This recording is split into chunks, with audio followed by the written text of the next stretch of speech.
current class 18 of Rotary Peace Fellows, and I'm pursuing my Master of Peace and Conflict Studies here at UQ. I'm from the United States, and I'm in the middle of my second semester here at the center, which is funded by the Rotary Foundation. So I'm going to be your moderator today. I think we have a really great session. I'm excited to be here. So I'll start with just introducing the MUN conference and then go over the structure of our session today. So this is an annual international Model United Nations conference, and it's dedicated to youth from all over the world and organized by Rotaract. Each year the conference jumps from a different country and is organized by a different Rotaract club. The aim of the conference is to establish a framework that enables youth to meet and discuss the latest topics on the international agenda, with a final goal of sending a youth message to the UN and other international organizations. And this is achieved through the Rotaract Model UN Youth Report, which takes place during the annual Rotary UN Day, hosted at the UN in either New York or Geneva. So this year we have a special virtual edition, which serves as a response in these trying times to give youth around the world a platform to debate and experience a Model UN. This year's 2020 Virtual Mini MUN is a Model UN conference hosted by the Rotaract Global MUN Program of the Rotary E-Club of Global Peace and Leadership. And this year's conference is hosted by the Rotary Peace Center at UQ here in Australia. So today's session, each expert, we have 3, will have about 5 to 10 minutes to present on their specialty field. And then we'll go into a moderated session where I'll ask a few questions. And then we'll have an open Q&A. And I think what we may do, depending how many more people join, I think what we can do is put questions into the chat box and I'll read them aloud for that Q&A. So start thinking about those questions now. And without further ado, I'm happy to present to you our experts. So we are going to start with Commodore Hudson. I'll just give a little brief explanation of his incredible history, and then I'll let him speak for a little bit. So he joined the Royal Australian Navy in 1980 as a midshipman and graduated with a bachelor's degree in electrical and electronics engineering. His shore positions have included the Guided Missile Destroyer Modernization Project, Combat System Liaison Officer at the Embassy of Australia in Washington, D.C., ANZAC Class Logistics Manager, Fleet Weapons Engineer, and he was awarded a Conspicuous Service Cross for his service at the ANZAC Class Logistics Manager.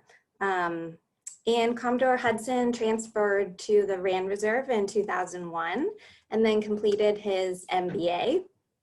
He's now rejoined the permanent force as Chief Staff Officer in Fleet Command and has become Australia's Naval Attaché in Washington, D.C. just last year. So thank you for joining us, Commodore, and go ahead and you can have maybe 5 to 10 minutes of explaining your specialty. Right, thank you very much. Just make sure I'm off mute. Can you hear me? Yeah. Great, okay. Well, it's a real privilege to speak here.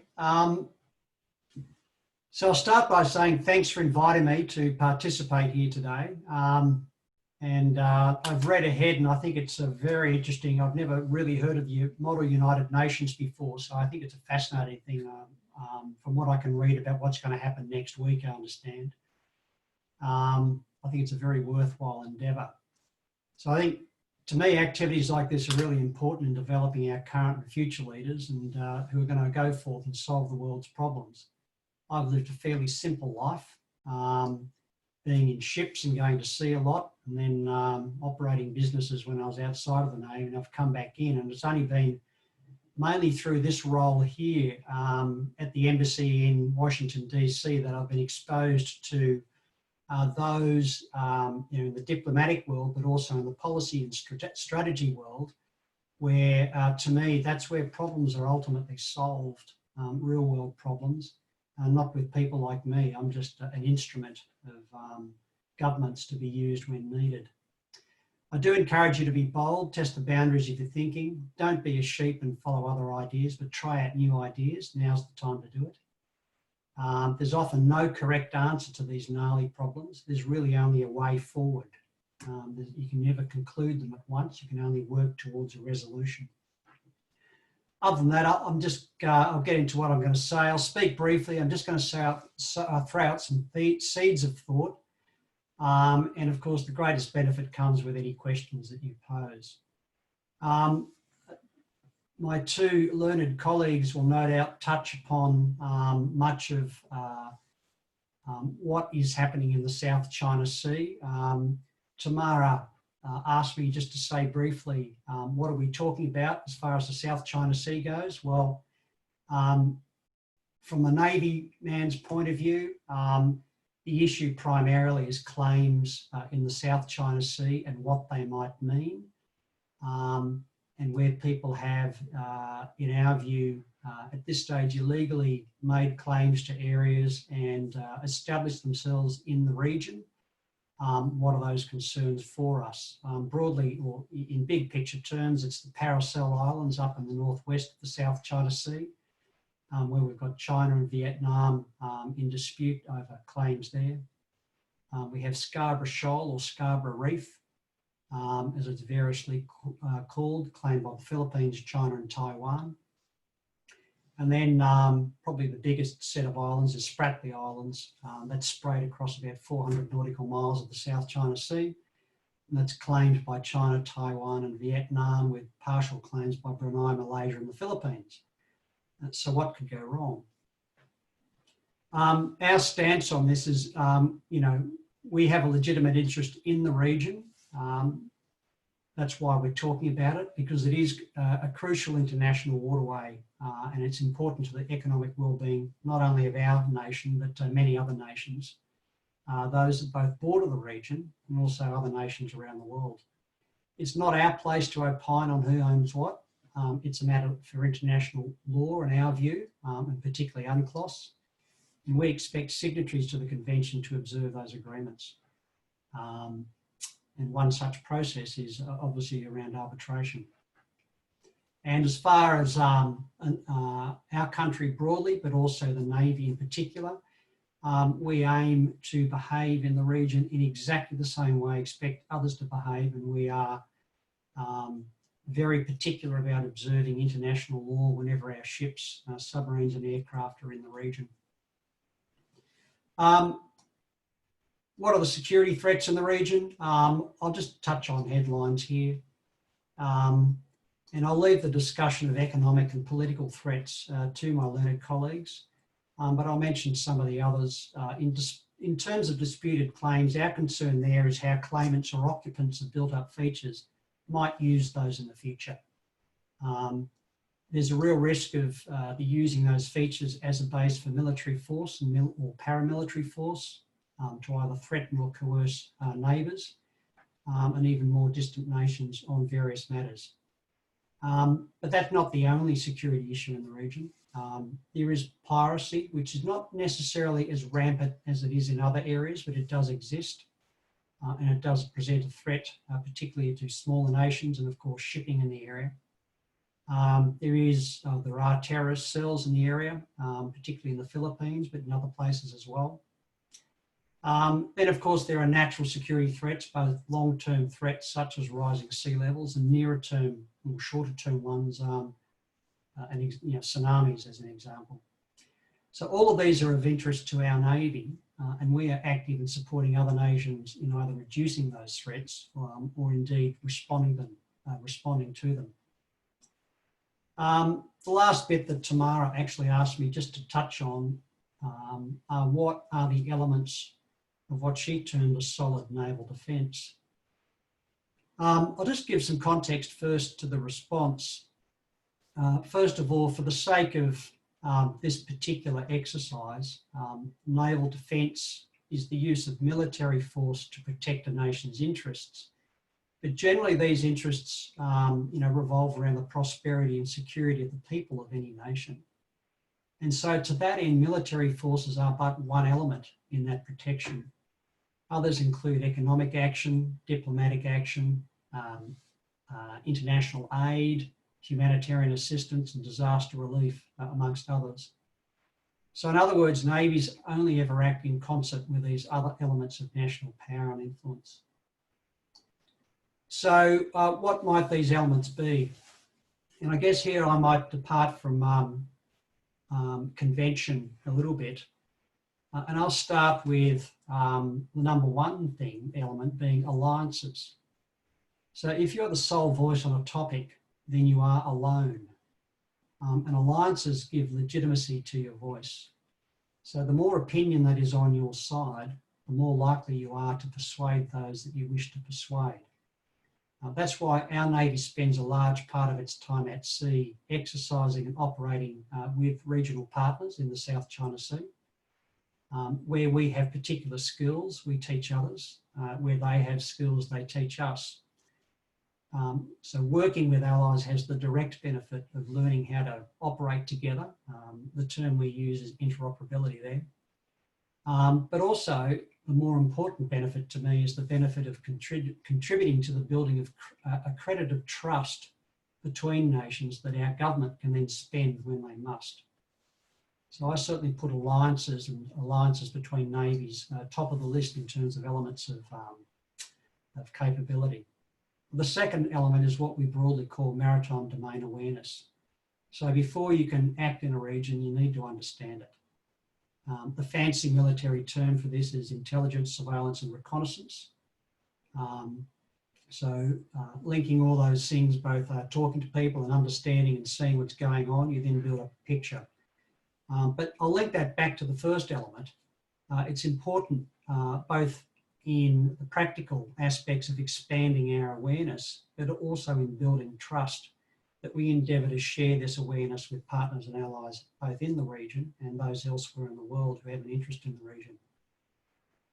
And the third element to naval power is actually what you see, of course, which is ships, aircraft, submarines.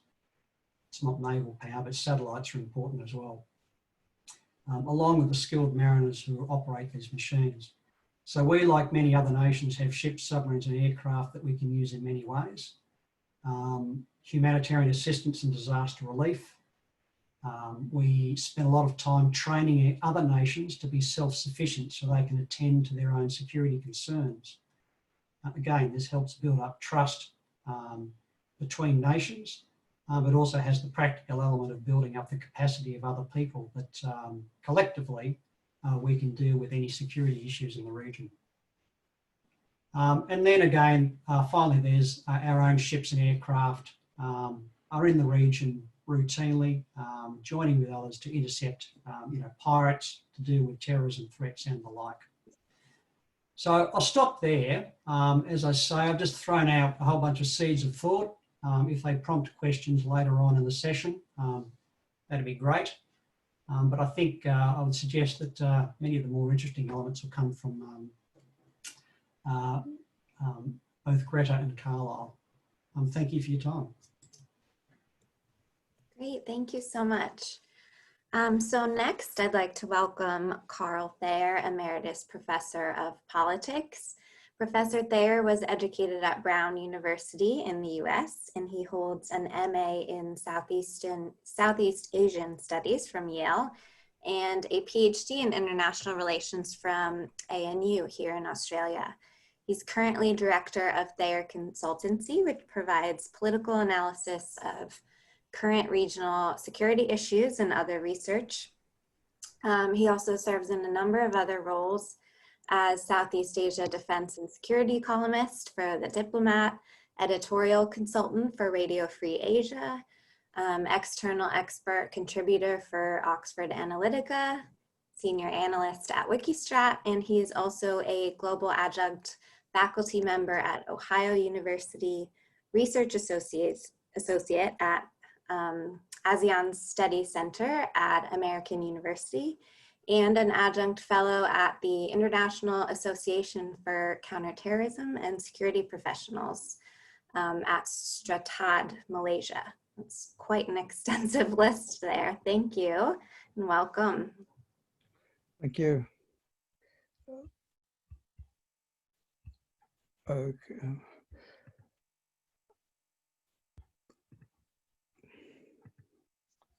I would just taking time to get up my PowerPoint slides. Can they be seen? Yes, all good. Okay. Thank you. I'd like to thank the organizers for inviting me to participate today. Now my next challenge is to get these slides to move. Okay, I have 5 areas that I want to talk about very, very briefly. An overview of the South China Sea, and the Commodore has touched on some of my points. The resources that are at issue, the claimant states, an award by an arbitral tribunal set up under the UN Convention on Law of the Sea, referred to as UNCLOS, and the current code of conduct that's being negotiated.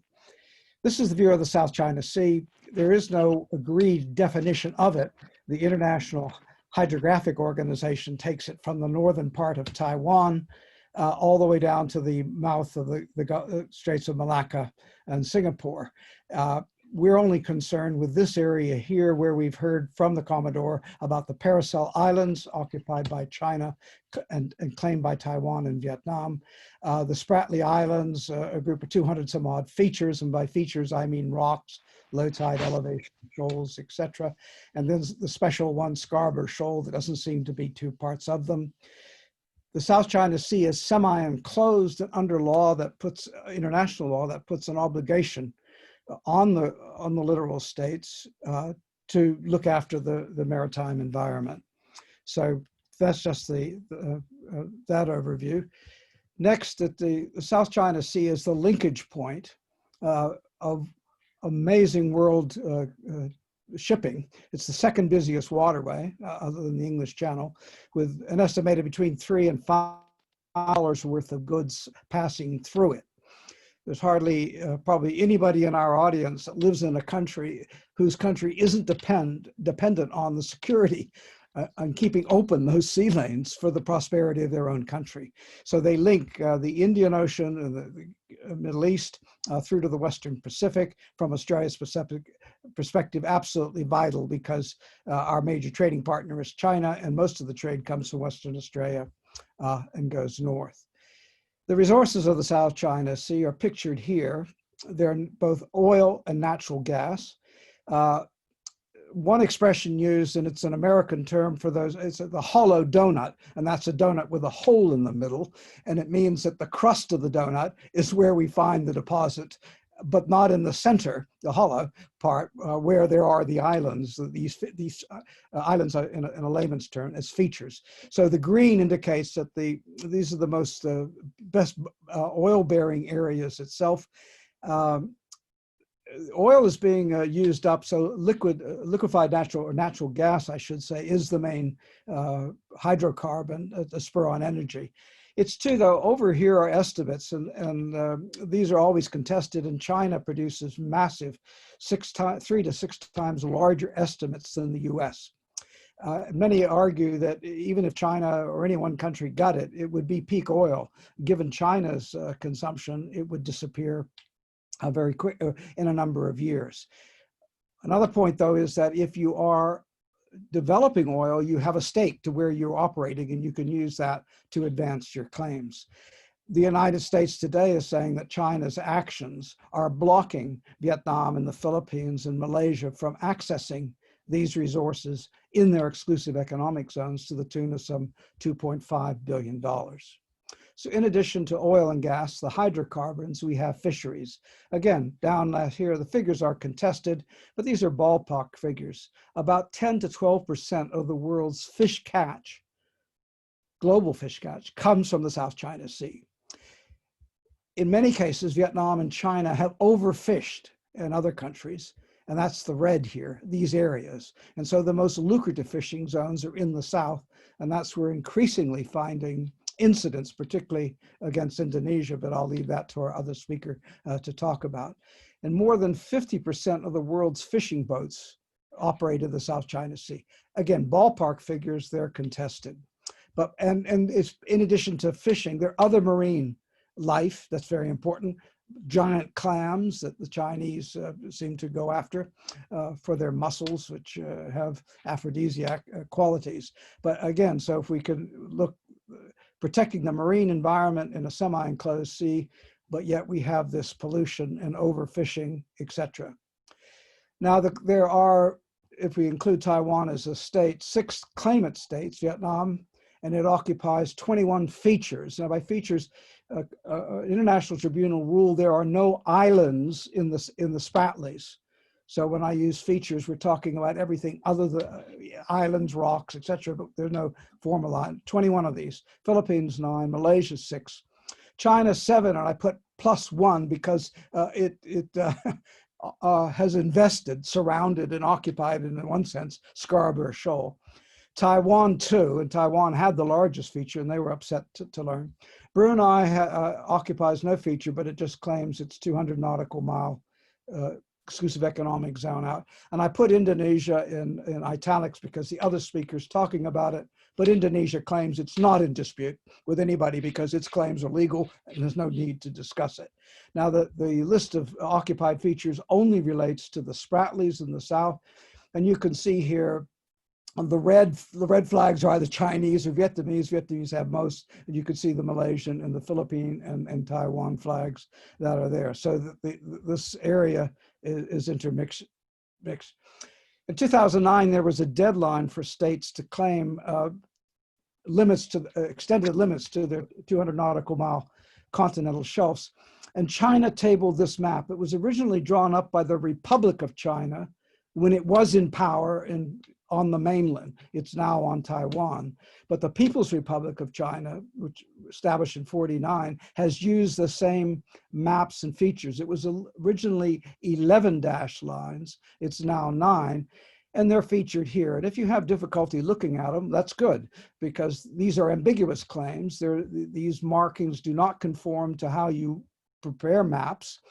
Maps in international law only have value if they're appended to a treaty. So the fact that you have a map going back to 48 or hundreds of years earlier doesn't prove your claim. But anyway, China claims, and this is ambiguous, everything that's in there, but if you heard before, we had the Parasols, we have the Spratlys, we haven't discussed the Macclesfield Bank, which is entirely submerged, or the Pratis up here. But China claims these 4 shahs, these 4 islands and waters, as its historic property, and has grouped them together by drawing a line around them. And an international tribunal rules that's not the case.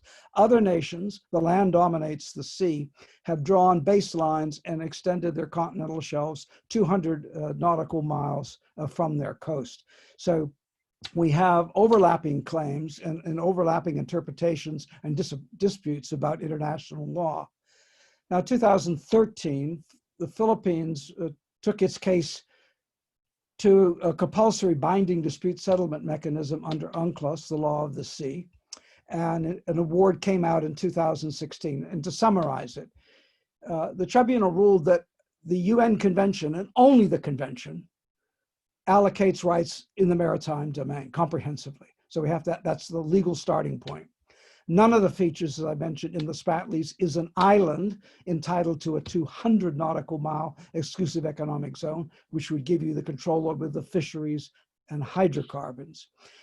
It argued that China's argument for historic rights, because they discovered them long ago, and the 9-lash line are without lawful effect because they are not based on law. That China created 7 artificial islands by gouging coral reefs and dumping them and creating airstrips, that it failed to protect the marine environment. A legal technical point that along the way, Chinese perfected the art of ramming other people's fishing boats and sinking them and robbing them. And that was a breach of coal regs and international regulation to prevent such behavior. And that China aggravated and extended the dispute because once the Philippines made its claim, China continued. It didn't suspend and stop and until the decision was made.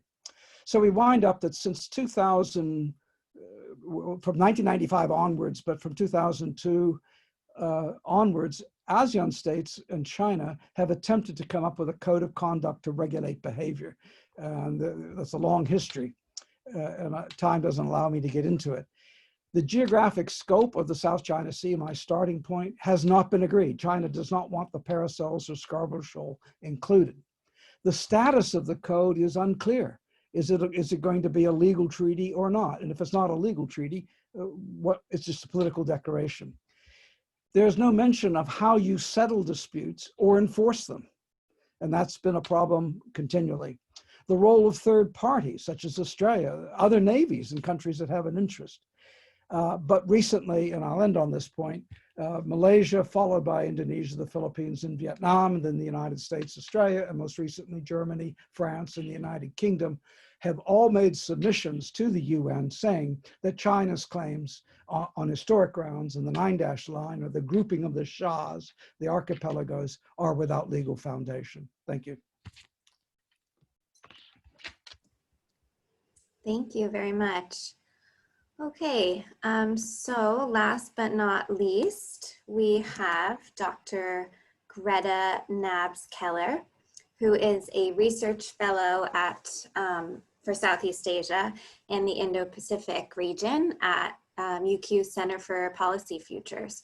Her research focuses on how Southeast Asian states are managing power contests in the Indo-Pacific region and what this means for Australia's policy choices. Greta contributes to media and think tank analysis on regional and foreign policy issues, and she has extensive experience working on Australia's bilateral relationship with Indonesia. She's received a Secretary's Commendation for support to the 2004 tsunami crisis and has had a successful career in Australian public service as a senior Indonesia analyst with the Defense Intelligence Organization, and continues to use that Indonesia expertise in consulting, research, and development roles. But her broader research interests include Indonesian civil-military relations, Indo-China relations, and political security developments in Southeast Asia. So welcome, Dr. Greta. Thank you very much, Molly. And I'd just like to endorse Commodore Matt Hudson's opening remarks. You know, what a terrific initiative this global Rotaract Model UN program is, and I'm delighted to be here today from a cloudy Brisbane spring morning. So welcome to my fellow panelists and attendees. I think Professor Thayer has provided a nice segue into my talking points, which will focus on Indonesia's perspective on the South China Sea dispute and why the international community should care. And I'll also finish up on, so what does Indonesia's position potentially mean for other key Indo-Pacific states? So I've got a few talking points, so I'll move fairly quickly through them to allow time for Q&A.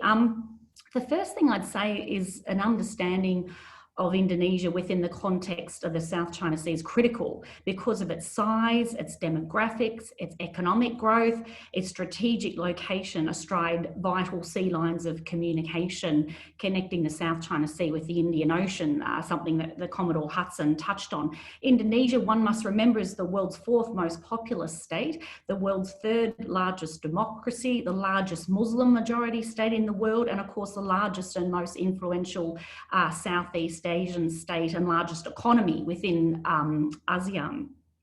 Also, vital maritime trading and navigational routes, as Professor Thayer has touched on, traverse the Indonesian archipelago. So these are, as he mentioned, they're vital trading arteries connecting East Asian economies to the Middle East oil supplies and larger markets in South Asia, Africa, and Europe. Indonesia is an archipelago of more than 17,000 islands. And in addition to the Malacca Strait, it includes key maritime passages and choke points such as the Sumba, Lombok, and Karimata Strait. So in summary, any conflict or contingency in the South China Sea, or indeed any dispute management framework between China and ASEAN states, must by virtue of strategic geography and regional diplomatic influence involve Indonesia.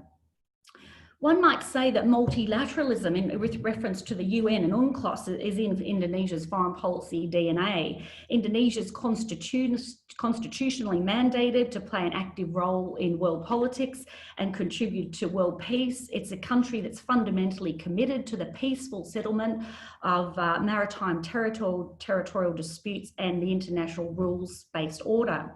Also, ASEAN remains the cornerstone, with some contention about this we can talk about in Q&A, the formal cornerstone of Indonesia's foreign policy and the principal vehicle for Indonesia's diplomatic leadership in East Asia, albeit when it so chooses to exercise that leadership is one of the issues at present. It's also important to understand that ASEAN is the anchor of the region's principal multilateral mechanisms, including the ASEAN Regional Forum, the East Asia Summit, and of course all the host of ASEAN Plus mechanisms, including the ASEAN Defence Ministerial Meeting Plus. Born out of Cold War politics, intramural tensions between Indonesia and Malaysia, and Chinese-backed communist subversive movements across Southeast Asia, ASEAN has long had a vital strategic buffer function against external powers for Indonesia and other Southeast Asian states.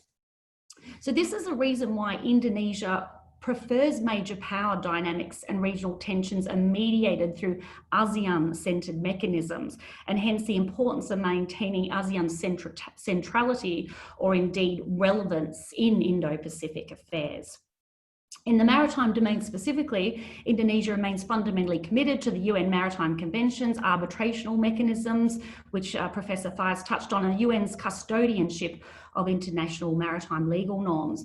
After all, Indonesia is the world's largest archipelagic state, and that formal legal status, of course, was conferred upon Indonesia by UNCLOS, the 1982 UN Convention on the Law of the Sea, and indeed Indonesia played a key role. Indonesian diplomats and maritime legal scholars played a key role in the drafting of the UNCLOS, the convention. And I just wanted to make the point, Molly, that one must remember that before legal recognition by UNCLOS, Indonesia, which I said is a huge expansive archipelago, was effectively its key islands like Java and Sumatra and Borneo, Kalimantan were effectively separated by the high seas in legal terms. So UNCLOS gave Indonesia a legal recognition as a single unified land and maritime territory, and hence Indonesia has much invested in UNCLOS and the legal status quo with regard to maritime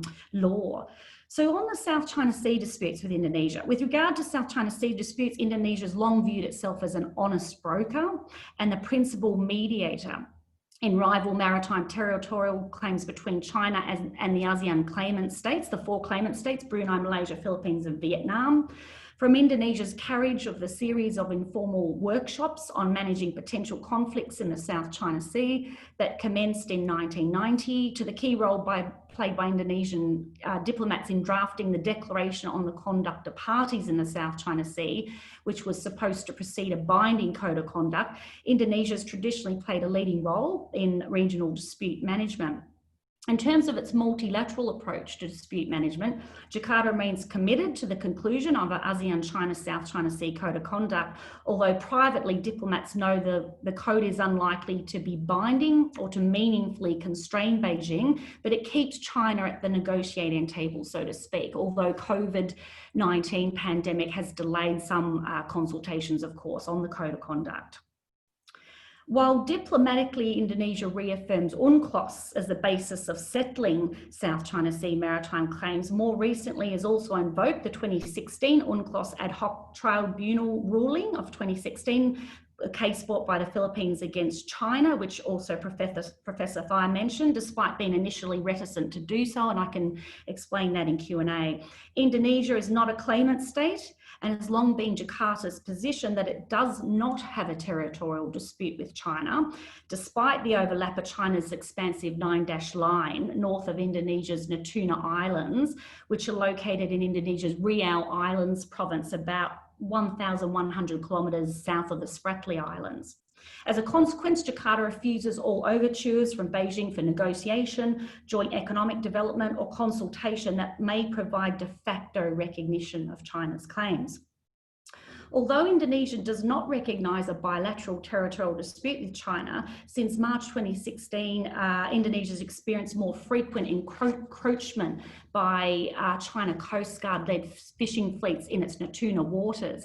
For example, in January 2020, or certainly over the December-January period, Indonesia's armed forces, TNI, responded to the protracted presence of up to 63 Chinese fishing vessels led by China Coast Guard vessels and deployed its F-16 fighters, submarines and naval corvettes armed with anti-ship missiles as part of Operation Combat Natuna Alert. Indonesia's threat perceptions, they're further amplified by Beijing's rhetorical claims to traditional, I quote, traditional fishing grounds and legitimate rights and interests in relevant waters. Now, these claims by China have been met with strident refutations from Indonesia's Foreign Ministry, Kemlu. And I'll quote a January statement: Indonesia does not have an overlapping jurisdictional claim with China, and Indonesia would never recognise China's 9-dash line claim, which contravenes both the UN Convention on the Law of the Sea and the 2016 UNCLOS Tribunal ruling. Since 2010 indeed, Indonesia's issued a number of note verbal, unsigned formal written diplomatic communications to the UN on China's 9-dash line claim, as well as diplomatic protests to Beijing over on-water incidents. The most recent, which in fact involved a maritime territorial violation by a China Coast Guard vessel, their paramilitary vessels, on the 14th of September, resulting in a heated radio exchange. So what does Indonesia's position potentially mean for other key Indo-Pacific states? So for a nation born out of armed anti-colonial struggle and acutely sensitive about its sovereignty and territorial integrity, maritime jurisdictional violations and the plundering of fish stocks is a red button issue for Indonesia. Indonesia loses an estimated $4 billion per annum in illegal, unregulated, and unauthorised fishing. At the domestic political level, and this is particularly interesting, Molly, because it differentiates Indonesia slightly from the other ASEAN states. The further provocations by Chinese paramilitary vessels risk inflaming deep anti-Chinese sentiment, which could be readily conflated with resentments about mainland Chinese workers, Chinese perceived dominance over Indonesia's economy, and the ongoing suspicion and distrust and indeed racism towards Indonesia's minority ethnic Chinese community. And that's particularly evident in hardline conservative and hardline Islamic circles in Indonesia. So indeed, China faces a more formidable challenge in testing Indonesia's resolve than it does, say, the Philippines or Malaysia. Indonesia is not without diplomatic leverage or military capability to impose costs on China if it so chooses to apply that leverage. As leading eminent former Singaporean diplomat Bilahari Kausikan stated recently to an Australian Institute of International Affairs seminar, he said, "Where Indonesia goes, ASEAN follows." Although it must be said it's true under the current presidency of Joko Widodo that Indonesia has been more reluctant to take a leading role on South China Sea issue in ASEAN compared to its strong diplomatic agency under previous administrations and previous foreign ministers, including Marty Natalegawa and Hassan Wirajuda. But this could well change, and I'm getting to the conclusion of my comments, this could well change if China continues its uncompromising rhetoric and its paramilitary vessels continue to test Jakarta's resolve. In conclusion, although Indonesia will remain formally non-aligned and continue to eschew military pacts or foreign military bases in its territory, China's actions will likely see an enhanced Indonesian military presence in Natuna, and probably as a corollary that enhanced Coast Guard capability, which is still in much need of development in Indonesia. A firmer diplomatic stance by Jakarta on the South China Sea issue within ASEAN, and Indonesia's pursuit of even closer defence and security cooperation with key partners such as the US, Japan, Australia and Russia. Russia's an important player in the defence sector. So in effect, we'll see the strengthening of an informal grouping of significant Indo-Pacific middle and major powers coalescing against the strategic risks posed by China. So I'll stop there. Thank you. Thank you. That's fascinating. So thank you to all three of you. We're really lucky to have each of you here to share your expertise with us. Moving to the moderated session, I'm going to ask 3 questions, and I think you can each answer as you see fit. Dr. Greta, you've touched on disputes a little bit, but the first question is, why should the broader international community be concerned about maritime territorial disputes in the South China Sea? Did you like me to respond first, Molly, or? Sure, yeah. Look, there's a number of reasons why the international community should be concerned. I mean, the South China Sea is emerging as a key flashpoint in addition to the Taiwan Strait and the India-China border. And the chances of a military clash or military incident involving particularly US and PLA, People's Liberation Army aircraft and naval vessels is really dramatically increasing. So that's one factor, I think, or one reason why the international community should be concerned. The other thing is about the South China Sea is fundamentally about the UN, the whole raison d'etre of the UN as an objective umpire, an objective referee in international dispute settlement. So China is posing a real challenge to, as I mentioned, and Professor Fires mentioned, and Commodore Hudson, to the rules-based framework and the status quo and a kind of principles where the big fish, as Malcolm Turnbull, a former Australian Prime Minister, said, so the big fish don't eat the little fish and the little fish eat the shrimp. So that's why the international community should be fundamentally concerned about what happens in the South China Sea. And this is about upholding the UN framework around UNCLOS and the tribunal rulings and the commissions. And so I think it's of fundamental importance.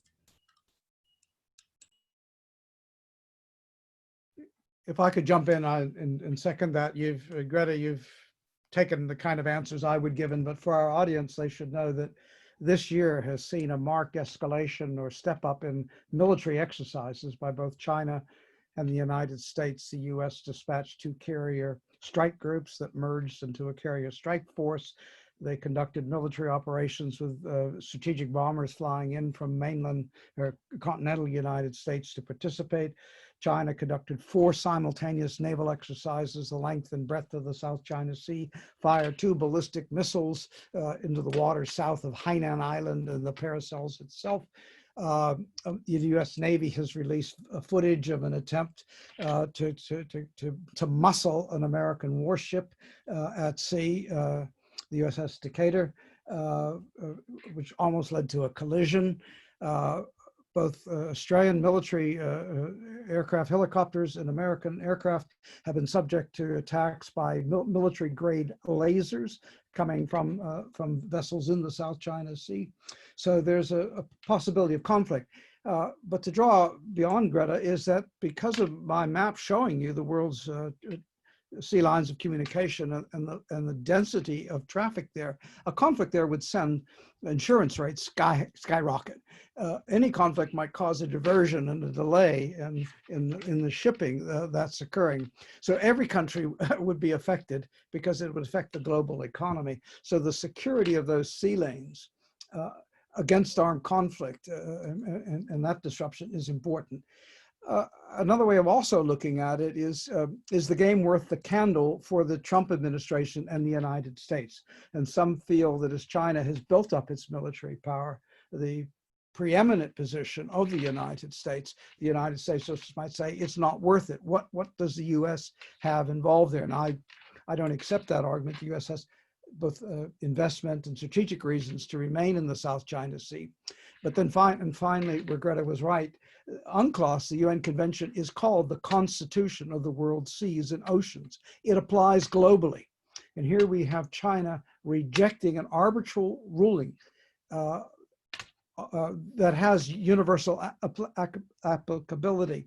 And finally, as I say, from a European's perspective, what they made the point is, where is the global center of the world economy going to be in the next several decades? It's the Indo-Pacific, and the South China Sea is vital to that. Any disruption there affects Europe and any other country whose ships traverse those lines I showed in my second map. Thank you. Molly, just to sort of wrap that up, I think, you know, Dr. Nabskeller and Professor Thayer gave really, really good answers. The question was framed as why should? I'll just point out that it's they are interested. You know, even those nations, many European nations now increasingly, I guess I can say what we see over here, are asking questions and wanting to, certainly from a naval perspective, that little narrow framework, want to become involved and are looking to contribute to the region and participate in the region a lot more. So certainly well recognised in many places around the world that it is important. So that really just backs up what the two colleagues just spoke about. Thank you. Thank you. So we've got about 15 minutes left. We'll go through these next two questions from me and then move on to questions from everyone else. What are the mechanisms for dispute management, and can these disputes ultimately be resolved? Whoever would like to start. Well, if I could jump in, I'll try to be brief. Already, as a result of a long period of discussions and now negotiations, the main mechanism are the formal negotiations between China and the ASEAN member states. There's not ASEAN as a group. The guidelines to guide directly these negotiations, ASEAN gave up the position of having a unified position on that. And as Greta mentioned at the beginning, COVID has meant that the ASEAN-China joint working groups to implement the Declaration on Conduct of Party in the South China Seas, to give the negotiations its formal name, have not met this year at all. So there's been a stalling. In August 2018, the ASEAN member states and China agreed to a single draft code of conduct for the South China Sea negotiating text. They said it would take, China has claimed it would take 3 years. That deadline is now seen as impossible. Taking 3 readings, 1 reading of this text has occurred, and the Philippines, as country coordinator between ASEAN and China, said they would push for a 2nd reading. So that's the only game in town, because China says the issues can only be settled bilaterally between China and the countries concerned. Countries like Vietnam says, yes, we can negotiate with China bilaterally, but not when third parties' interests are concerned. They must also be brought in. So, and then I should point out that UNCLOS, the law of the sea that we're talking about, does not resolve sovereignty issues. It does not resolve where maritime zones should fall when there is a dispute. That's up. And finally, it will not discuss military activities. And a case in point is that one shoal, the Philippines beached a landing ship tank back in 1998, which is still commissioned in the Philippines Navy and still has a contingent of Marines on it to stake out its claim there. And when the Philippines asked the tribunal to rule on the status of features, whether they're islands or rock, the tribunal refused to rule on Second Thomas Shoal because it was a military activity. But all the other international courts, the International Tribunal Law of the Sea, International Court of Justice, require the consent of the parties to resolve their disputes. And China will not allow that to happen. Whereas other disputes, Malaysia, Indonesia, Singapore, they've taken their cases to the International Court and accepted the rulings.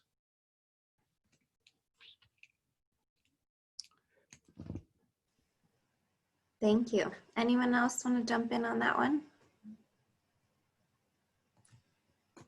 Okay. Oh, sorry, Molly, just quickly, I guess the question is, of course, the second part of the question, can these disputes ultimately be resolved?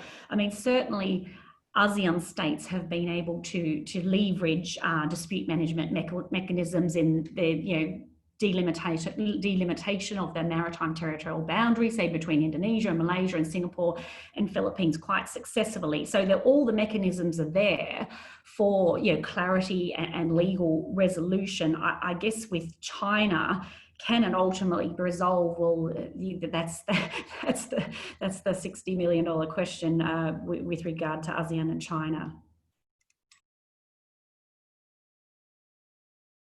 If I could add a footnote, in the single draft negotiating text, I was leaked a copy back in 2018, so I'm privy to it. There are basically two dispute settlement mechanisms. One is that ASEAN long ago adopted a treaty of amity and cooperation and set up a high council of the ASEAN leaders. Other countries were asked to accede to this treaty, like China. And so one solution in the draft negotiating text would be that the ASEAN High Council would be the place to resolve disputes, but the two parties must agree to take it there. The other attempt at dispute settlement, Vietnamese suggestion, is that you get a group of foreign ministers to resolve it. And again, it starts at the very basic starting point. Would China and the parties concerned agree to accept the referee's decision if they went in? So until that's resolved, although the mechanisms are there, that one point is a sticking point. Thank you. So that actually brings us to our next question.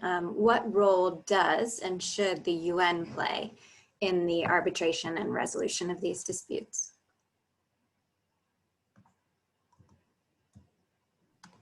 Well, I'll jump in. Vietnam is a non-permanent member of the UN Security Council, and it's made two proposals that I've learned about through a webinar, so it's public knowledge. In one is for the first time to have a formal meeting between the UN and ASEAN, the Association of Southeast Asian Nations, to debate the UN Charter. And I think the hidden agenda there is, what should the UN do with one of its members willfully violates a UN convention to which it has acceded? So you can see where Vietnam's going in that way.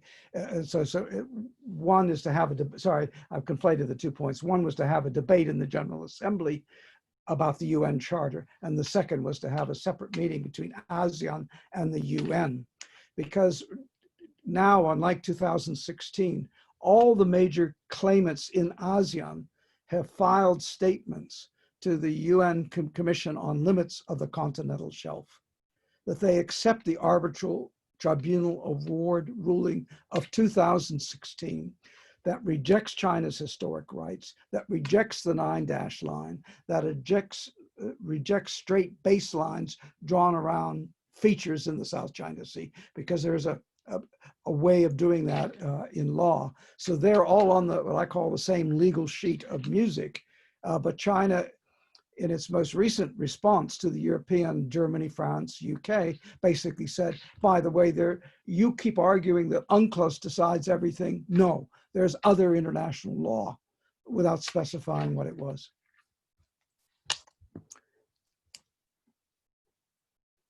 I'd just add, Molly, there quickly. I mean, what role does and should the UN play? I mean, it's a vital role. And I mentioned before about being an objective umpire. I mean, the UN, General Assembly, Security Council provides, key mechanisms for resolution, a forum for dialogue, for corridor chats. I know Indonesia's just finished its non-permanent membership of the UN Security Council and instigated, I think they're called sofa chats, informal chats on the margins on sensitive and critical issues. So the UN role is vital, and I think the challenge for the UN, like we saw with the World Health Organization, the WHO, over the pandemic is to be very careful in a political sense that it does retain its reputation as an objective umpire and isn't seen to be influenced unduly by certain parties.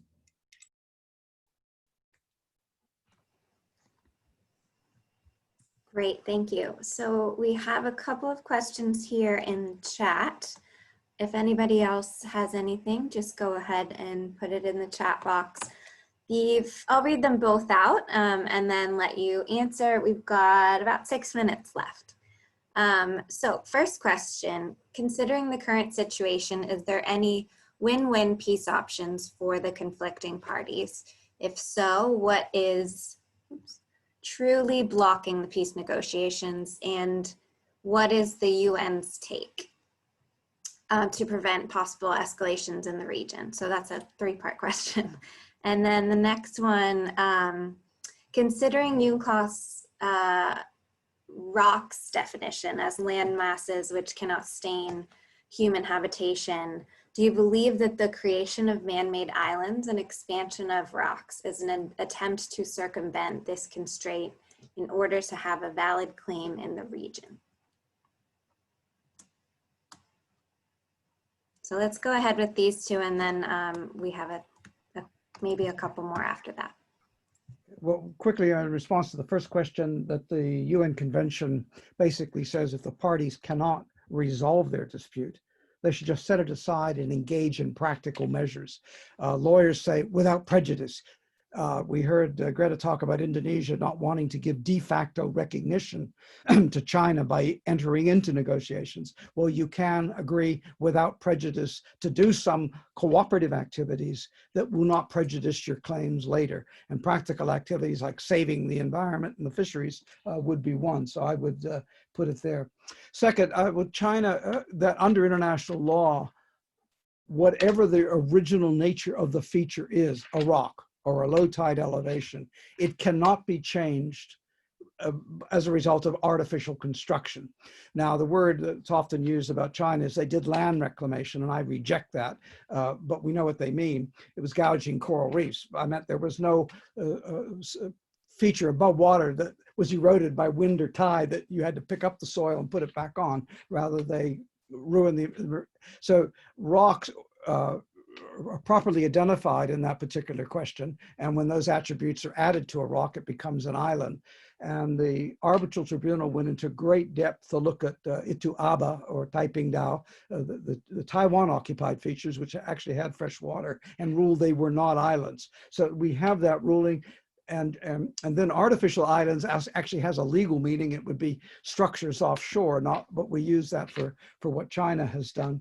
So the answer is, though China cannot gain any maritime zones from them, but in the interest of time, what China's tried to do is you take all these dots of islands that you saw when I had all the flags on them, and ignore the fact that some are occupied by other countries, and then you draw a straight baseline around the entire unit and claim it really as an archipelagic state like Indonesia. Everything waters inside it are internal, therefore you have sovereignty, and then you can claim outside. And that's what every other South China Sea claimant has rejected this year in submissions to the Commission on Limits of Continental Shelves.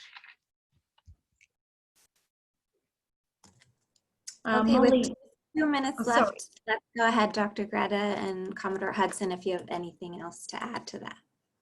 I'd just really briefly add there on a win-win peace option. I mean, I can't see this happening unless there was domestic political change in China, in Beijing, because Beijing's position is just so firm, and there's no room to negotiate. And it would have to take domestic political change or something in the CCP leadership for Beijing to engage in good spirit on this issue and seek seek a meaningful resolution of the dispute instead of the delaying tactics that have been happening for years. So it'd need to engage in goodwill and negotiations. There'd have to be some political shift domestically in China, and it'd have to cease this grey zone operations with particularly the use of paramilitary vessels in sovereign waters, which I mentioned with regard to Indonesia.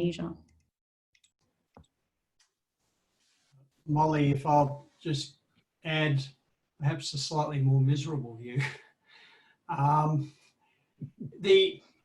guess in any of these things, it's, what is the benefit to, say, China behaving differently? Okay. The opposite to benefit is cost. So, people will act with impunity unless there's some cost. And what could that cost be? It could be reputational cost, which would then mean they're blocked from doing other things. It could be a diplomatic, political cost. It could be economic cost. And at worst, it could be some sort of military cost. And I fear that the way things are at the moment, unless there can be some sort of cost imposed upon them, or they can, or hinted at, then they'll quite happily act as they are. Thanks. Great, thank you so much. Unfortunately, we are just at 10 o'clock. I do see some other questions, but I don't think we'll be able to get to these. I want to thank all three of you so much. That was really informative. And I think Tamara is back on. Hi, thanks guys. What a great panel. I know that everyone has to dash. So thank you so much for everyone participating, all the delegates. Molly, you did a great job emceeing, and our panelists, you were just so fantastic. And we really, really appreciate your time, because it means so much to the delegates to see leaders in our community talking respectfully and sharing their expert opinions. So we really appreciate it, and thank you all very much. Thank you, Tamara. Thanks, Molly. Thank you. Thanks, Molly. Thanks, Tamara. Welcome.